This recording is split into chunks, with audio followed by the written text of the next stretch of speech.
custo de vida, emprego e desemprego, cesta básica, tarifas públicas, salário mínimo. Agora, na Brasil Atual, a análise do DIEESE.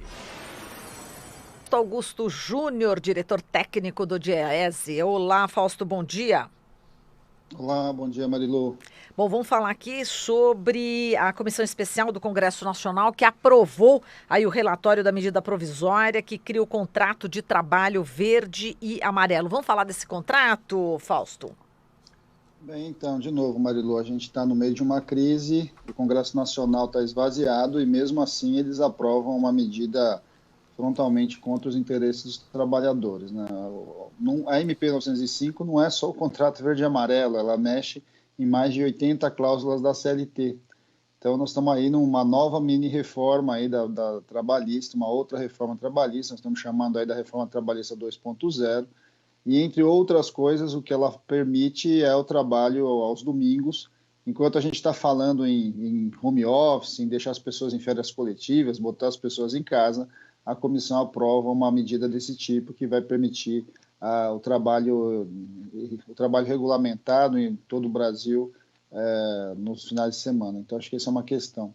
A outra questão é que, de novo, nós estamos na discussão, a gente está conversando o tempo todo das dificuldades que é você operar numa situação de emergência como nós estamos vivendo, políticas sociais que possibilitem lidar com a situação que está posta, ou seja, uma situação de crise endêmica, ao mesmo tempo misturado com consequente crise econômica, e a alternativa que o Congresso está nos apresentando é você reduzir direitos e você colocar nas duas pontas, né, tanto o trabalhador jovem quanto o trabalhador acima de 55 anos, uma nova forma de contratação que reduz direitos, reduz FGTS, enfim, limita o salário a R$ 1.500, quer dizer, tudo isso está colocado para a gente como um enorme desafio. Na comissão ainda, ou seja, essa votação precisa ir para plenário, mas a gente sabe que a composição do Congresso tende a aprovar uma medida como essa. Acho que esse é um momento também que os trabalhadores precisam se colocar e reivindicar. A outra questão é, será que era o momento de a gente fazer essa discussão agora, né, sobre o meio que a gente está, quer dizer, a economia está parando, os mecanismos aí da sociedade toda está se protegendo, está tentando se conter com relação ao vírus, e a gente deveria estar discutindo no Congresso Nacional medidas eficazes para que a gente pudesse minimamente dar sustentação, tanto para os trabalhadores mais precários, quanto para os que estão desempregados, quanto para um conjunto da população que não vai sentir só os efeitos de saúde do coronavírus, vai sentir os efeitos econômicos.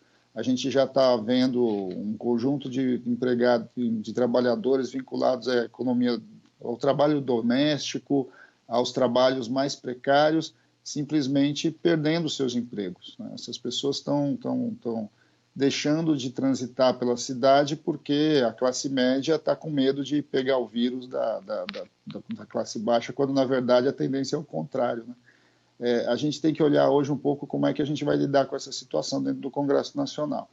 É fundamental que o Congresso Nacional se posicione em relação a criar condições para que os trabalhadores possam enfrentar essa crise com mais tranquilidade.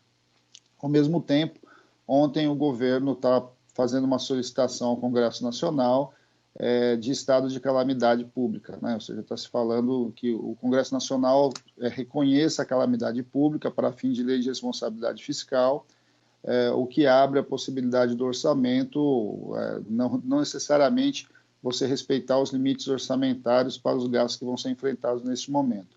Essa é uma medida que começa a ser discutida hoje no Congresso. Acredito que ela deve tomar boa parte da pauta. Ela é uma questão importante, porque nós vamos ver como é que tentar encontrar algumas saídas, e essas saídas deles, em vez de você rever os limites da lei de responsabilidade fiscal, em especial para as áreas de saúde, ou mesmo a EC 95, você criar um dispositivo aí que permita que o governo não cumpra necessariamente esses limites, mas por uma situação de calamidade. Vamos assistir um pouquinho melhor os debates que estão para vir agora no Congresso Nacional ao longo dessa semana, que a gente sabe que tem muita coisa para ser discutida. E a economia continua do mesmo jeito, né? Cada vez menos pessoas estão transitando, cada vez mais dificuldades para as pessoas que estão na informalidade conseguir sobreviver, e esse é um momento de muita dificuldade para o conjunto dos trabalhadores. Exato. Entre as perdas para os trabalhadores em relação a essa medida provisória, gostaria que você desse alguns exemplos, Fausto, por favor. de perdas? Não, acho que, bem, a gente tem inevitavelmente a questão a carteira verde e amarela é uma grande bandeira desse governo, ele já tinha apresentado isso desde a campanha eleitoral. Ela reduz o FGTS aí de 8% para 2%, ela reduz a metade a multa de demissão para esse segmento. Entre outras coisas, um grande absurdo na 905 é que ela incentiva que trabalhadores jovens, né, principalmente trabalhadores no primeiro emprego, eles adentrem atividades periculosas, porque para a carteira verde e amarela eles reduzem o percentual de adicional de periculosidade, o que é um risco que não faz o menor sentido, porque você vai colocar pessoas que têm inexperientes em atividades perigosas, com incentivo financeiro para isso é muito grave. Na outra ponta, você mexe com o trabalho bancário, então você vai estar limitando o trabalho bancário e a jornada do trabalho bancário somente ao caixa, que é a jornada de 6 horas, ou seja, na prática você está estendendo a jornada, você está acabando com a jornada especial do bancário para quase todos os bancários do outro lado. Na outra ponta, você está permitindo os trabalhos distintos ao final de semana e com um outro agravante, né? Além disso, as legislações anteriores elas obrigavam que o trabalhador pelo menos tivesse um domingo a cada 4 trabalhados.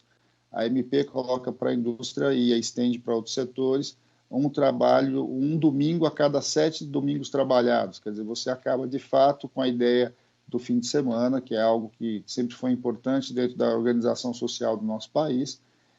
Então você vai vendo que tem medidas para todo lado aí que vão de certo modo prejudicar os trabalhadores. É mais uma medida em direção a reformar mais a CLT, a reduzir o conjunto de direitos e impedir que a gente consiga minimamente neste momento se concentrar no que mais interessa, que é manter a saúde da população, diminuir a crise da epidemia de um lado e de outro, tentar reativar a economia com atividades objetivas.